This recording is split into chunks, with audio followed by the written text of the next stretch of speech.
प्रतिशत सही है और ये इस्लामी अकीदे आस्था की बिल्कुल असली रूह आत्मा है।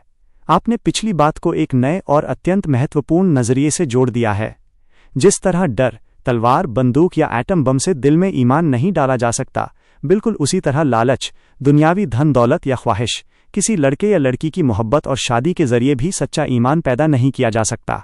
दोनों ही स्थितियों में तस्दीक बिल क़ल्ब, दिल का सच्चा यकीन गायब होता है। इस हवाले से इस्लामी दृष्टिकोण बहुत स्पष्ट है। नीयत का खालिस, शुद्ध होना। इन्नमल अमाली बिन्नियाती, इस्लाम में हर काम का दारोमदार आधार नीयत पर है। मशहूर हदीस का अर्थ है कि जिसने अल्लाह और उसके रसूल के लिए हिजरत प्रवास की, उसकी हिजरत कबूल है, और जिसने किसी दुनियावी फ़ायदे या किसी औरत से निकाह के लिए हिजरत की, तो उसकी हिजरत उसी काम के लिए है जिसकी उसने नीयत की। यानी अगर किसी ने मोहब्बत या लालच में कलमा पढ़ा तो उसे वो दुनियावी चीज़ तो शायद मिल जाए, लेकिन अल्लाह के यहाँ उसे ईमान का कोई दर्जा नहीं मिलेगा। 2.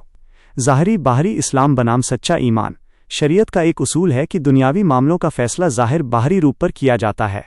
अगर कोई लालच या शादी के लिए कलमा पढ़ ले तो काजी, अदालत या समाज तो उसे मुसलमान मान लेगा, उसका निकाह जायज़ हो जाएगा, विरासत के कानून लागू होंगे, क्योंकि हम किसी का दिल चीर कर नहीं देख सकते। लेकिन अल्लाह की अदालत, आखिरत परलोक में इस बाहरी इस्लाम की कोई हैसियत नहीं होगी।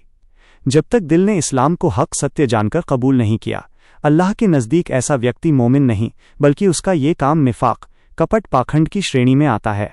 3. हक सत्य की पहचान ही असली इस्लाम है।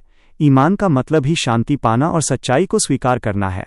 अगर बुनियाद आधार सच्चाई की तलाश के बजाय कोई दुनियावी गरज, स्वार्थ है, तो वो महज एक सामाजिक बदलाव, सोशल चेंज या समझौता तो हो सकता है, लेकिन सच्चा इस्लाम नहीं। आपका ये निष्कर्ष बिल्कुल तार्किक और इस्लामी उसूलों के ठीक अनुकूल है कि सच्चा मुसलमान वही है जो इस्लाम की सच्चाई को पहचान कर बिना किसी दुनियावी स्वार्थ के इसे अपनाए। बाकी सब महज दुनियावी दिखावा है जिसे आखिरत परलोक में कुफ्र या निफाक ही माना जाएगा।